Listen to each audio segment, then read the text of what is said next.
Olá! O vídeo de hoje vai tratar sobre os níveis de normalização, ou seja, os níveis hierárquicos das normas. E esse vídeo ele é estruturante e importante para poder entender as normas e as suas implicações gerais ao comércio e também para embasar a escolha da norma que será usada por uma determinada organização. E essa é uma decisão bastante estratégica, uma vez que deve conciliar os objetivos da alta direção de uma organização, os custos envolvidos, que podem ser maiores ou menores, e o trabalho, enfim, a demanda de trabalho pela equipe de uma organização, a demanda de entendimento, os recursos que precisam, o tempo envolvido. Então, tudo isso, esse vídeo vai contribuir para o seu entendimento nessa tomada de decisão, ok?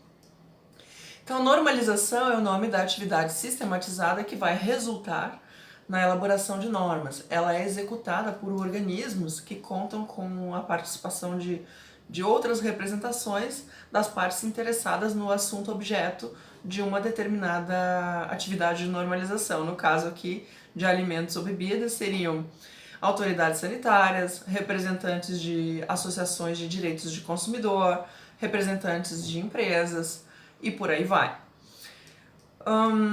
Então, essas organizações que escrevem as normas, ou os fóruns que escrevem as normas, eles têm a função de elaborar, aprovar e divulgar as normas para os potenciais usuários.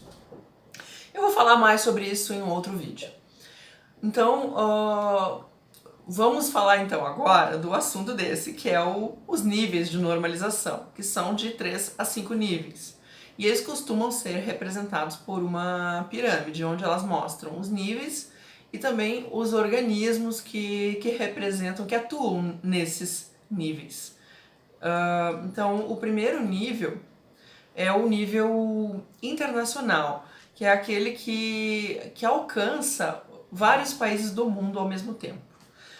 Então, são normas de abrangência internacional e são amplamente aceitas pela Organização Mundial do Comércio como base para o comércio internacional. Então são 3 representantes, que é a ISO, a Organização Internacional de Padronização, a IEC, que é a Comissão Internacional de Eletrotécnica, e a ITU, que é a União Internacional de Telecomunicações. São somente esses 3 fóruns que atuam em nível internacional, que produzem, portanto, normas internacionais que são identificadas pelas siglas dos organismos ISO, IEC e ITU. O segundo nível da pirâmide é o regional, ou seja, uma única região, quer seja geográfica, econômica ou política no mundo. Então, refere-se à aplicação em conjunto por países desta região geográfica, composição econômica ou política. Por exemplo, a Europa ou Mercosul. São denominadas, então, normas regionais e aplicáveis àquele conjunto de países representadas pelo seu âmbito. Então, por exemplo, a COPANT, que é a Comissão Pan-Americana de Normas Técnicas, a AMN, a Associação Mercosul de Normalização, e a CEN, que é o CEN, que é o Comitê Europeu de Normalização. Então, segundo o Inmetro, embora seja assim considerada e enquadrada, a AMN, Associação Mercosul de Normalização, ela não é uma organização regional de normalização, pois o seu âmbito é um bloco econômico. Ela é uma associação civil reconhecida como foro responsável pela gestão da normalização voluntária dos países membros do Mercosul, hoje, em dezembro de 2018, composta por 4 países membros, pelos normalizadores de 4 países membros, que são o Irã na Argentina, a ABNT no Brasil, o INTN do Paraguai e o UNIT do Uruguai. Então, as normas elaboradas nesse âmbito têm a sigla NM, Norma Mercosul, né? O terceiro nível é o nível nacional, refere-se a um país específico, por exemplo, o Brasil. Então, as normas são elaboradas pelos representantes das partes interessadas daquele assunto da normalização, são emitidas pelo respectivo organismo nacional de normalização e reconhecidas como autoridade competente para sua publicação. Então, aplicam-se geralmente ao mercado daquele um determinado país e frequentemente reconhecidas pelo ordenamento jurídico como referência para as transações comerciais. São voluntárias normalmente, isto é, cabe aos agentes econômicos decidirem se usam ou não como referência técnica para uma determinada transação. Então, por exemplo, a ABNT no Brasil, a Associação Brasileira de Normas Técnicas, a DIN, Associação Alemã de Normas Técnicas, e o NEM, holandês, que eu até fiz 3 vídeos aqui no canal sobre isso, que é a Organização de Padronização e Padrões da Holanda.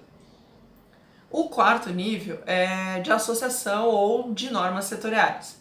Então, é quando entidades de classe que representam setores produtivos, válidas para um conjunto de empresas, a elas associadas, ou então quando grupos de empresas formam consórcios que elaboram normas para determinados empreendimentos. Também essas normas às vezes têm uma importância tão grande no mercado que elas se tornam assim referências muito importantes para o comércio. Por exemplo, a Foundation FSC 22000, detentora do esquema de certificação FSC 22000. Então, ela é imprescindível para quem quer fornecer a empresas do grupo GFSI, Global Food Safety Initiative. Ou, então, outro exemplo é a ABIC, Associação Brasileira da Indústria do Café, e a STM, Associação Americana para Testes e Materiais, American Society for Testing and Materials. E o quinto nível dessa pirâmide é o empresarial. Então, quando as normas são elaboradas por uma única empresa ou por um grupo de empresas com a finalidade de orientar as suas compras, sua fabricação, seu fornecimento, sua venda e outras operações pertinentes ao seu âmbito. Então, exemplo aqui no Brasil muito clássico são as normas Petrobras. E também se enquadra nesse âmbito todos os procedimentos de gestão da qualidade existentes em vigor para uma determinada empresa, certo? Eu sou a Silvia Berenguer, eu sou especialista em engenharia de segurança de alimentos. Se você gostou desse vídeo, deixa teu like, isso é muito importante. Faça a inscrição, que aqui o seu conhecimento vai aumentar muito, ok? Um beijo, até o próximo vídeo.